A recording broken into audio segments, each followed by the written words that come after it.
మనం ఫస్ట్ నుంచి మాట్లాడుకుంటూ ఉన్నదే 164 సీట్లతో కూటమి ఆంధ్రప్రదేశ్లో అధికారంలోకి వచ్చినా కూడా వాళ్ళెందుకో కాన్ఫిడెంట్గా లేరు, వాళ్ళెందుకో పెద్ద ఆనందంగా కనిపిస్తలేరు.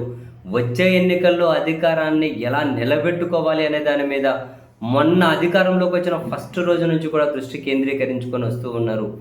ప్రభుత్వ పెద్ద నుండి మిగిలిన వాళ్ళందరూ ఫస్ట్ రోజు నుంచి రాజకీయమే చేస్తున్నారు. ఎక్కడైనా కనుక ప్రతిపక్షాల రాజకీయం చేస్తాయి, కానీ ఇక్కడ అధికార పార్టీ అధికారంలోకి వచ్చిన మొదటి రోజు నుంచి ఫుల్ ఫ్లెడ్జ్డ్ రాజకీయాలే చేస్తూ ఉన్నారు. ఈ క్రమంలో ఇంకా ఎన్నికలకు చాలా టైం ఉండగానే చంద్రబాబు నాయుడు గారు వాళ్ళ మంత్రుల పనితీరు, ఎమ్మెల్యే ఎంపీల పనితీరు మీద తీవ్ర అసంతృప్తిగా ఉన్నారు. అసంతృప్తిని ఎక్కడికక్కడ వాళ్ళ వేదికల మీదనే వెలిబుచ్చుతూ ఉన్నారు. తాజాగా కూడా చూసాం, సరిగ్గా పని చేయడం లేదు అని 48 మంది ఎమ్మెల్యేలకు నోటీసులు ఇచ్చి వివరణ కూడా తీసుకోబోతూ ఉన్నారు.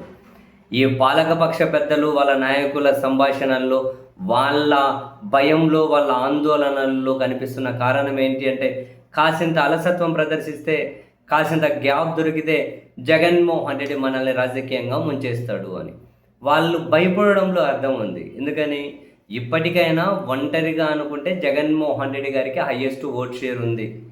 ఒంటరిగా పోటీ చేసే జగన్మోహన్ రెడ్డి గారిని ఢీకొట్టలేము అనే భయం ఉంది. ముగ్గురం కలిసి ఉండాల్సిందే, దానికి తగ్గట్టు మన చేతులు విడిపోకుండా బలంగా పెట్టుకోవాలి, జనాల్లో వ్యతిరేకత రాకుండా ఎలాగోలా కాపాడుకోగలగాలి. సింపుల్. సో ఆ ప్రయత్నాలన్నీ ఇప్పటి నుంచే చేస్తూ ఉన్నారు. తాజాగా కొన్ని తెలుగుదేశం పార్టీ మీడియాని రిపోర్ట్ చేస్తున్న దాని ప్రకారం చంద్రబాబు నాయుడు గారు ఎమ్మెల్యేల విషయంలో ఒక సీరియస్ నిర్ణయం తీసుకొని ప్రతి నెల ఒక టైం టేబుల్ వాళ్ళకి ఇచ్చారట. అది ఎప్పటి నుంచి ఎగ్జిక్యూట్ చేస్తారో తెలియదు, కానీ ఆ టైం టేబుల్ ఏంటంట, 1వ తేదీ ఖచ్చితంగా పింఛన్ పంపిణీ కార్యక్రమాల్లో పాల్గొనాలి, నిర్లక్ష్యం చేయకూడదు.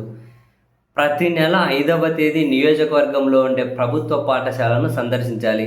అక్కడ విద్య, వసతులు, భోజనం అవి ఇవి ఎట్టున్నాయో పరిశీలించాలి. అండ్ ప్రతి నెల 10వ తేదీన నియోజకవర్గ పరిధిలో అన్నా క్యాంటీన్లు ఉంటాయి కదా, ఆ అన్నా క్యాంటీన్కి వెళ్ళి భోజనం చేయాలట. సో అన్నా క్యాంటీన్ల ద్వారా ప్రభుత్వం ఇస్తున్న భోజనం ఇస్తుంది అని దాన్ని జనంలోకి తీసుకెళ్ళాలి. మరి ఒక నియోజకవర్గ పరిధిలో ఎన్ని అన్నా క్యాంటీన్లు ఉంటాయి? బహుశా ప్రతి నెల అక్కడికే పోయి భోంచేయాలేమో. 10వ తేదీ 15వ తేదీ అట నియోజకవర్గ పరిధిలోని ప్రభుత్వ ఆసుపత్రిని ఎమ్మెల్యేలు తనిఖీ చేయాలి. అండ్ 20వ తేదీనట ముఖ్యమంత్రి సహాయ నిధి చెక్కులను పంపిణీ చేయాలి. టీడీపీ కార్యకర్తల బీమాకు సంబంధించిన చెక్కులను కూడా పంపిణీ చేయాలి, ఆ కార్యక్రమం నిర్వహించాలి. 25వ తేదీనట నియోజకవర్గ పరిధిలో ఉన్న ఎంఆర్ఓ కార్యాలయం అండ్ మిగిలిన ప్రభుత్వ కార్యాలయాలను కూడా తనిఖీ చేయాలి. అండ్ అంతేకాదు, నెలలో ఒకరోజు తప్పనిసరిగా ఏదో ఒక గ్రామాన్ని చూజ్ చేసుకొని ఆ గ్రామంలో అంటే పాదయాత్ర చేయాలి, ఆ ప్రజలతో మమేకం అవ్వాలి. సో ఇది టైం టేబుల్ అట.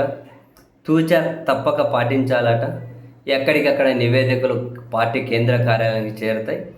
ఫాలో కాని వాళ్ళ మీద పార్టీ సీరియస్గా నిర్ణయాలు ఉంటాయి అని చెప్పి అయితే చెబుతూ ఉన్నారు. సో వచ్చే ఎన్నికలు దృష్టిలో పెట్టుకొని ఇప్పటికే అధికార పార్టీ ప్రతి నిమిషము రాజకీయ కోణంలోనే ఆలోచిస్తూ ఉన్నారు. అండ్ ఇప్పుడు ఏకంగా ఒక టైం టేబుల్ ఇచ్చేసి నిత్యం జనంలో ఉండాలంటే తీవ్ర వ్యతిరేకత, అసంతృప్తి కనిపిస్తుంది ప్రభుత్వం మీద. మరి ఆ అసంతృప్తి, వ్యతిరేకతను ఎమ్మెల్యేలు వాళ్ళకి ఇచ్చిన టైం టేబుల్ ద్వారా ఎంతవరకు ఓవర్కమ్ చేయగలుగుతారో చూద్దాం.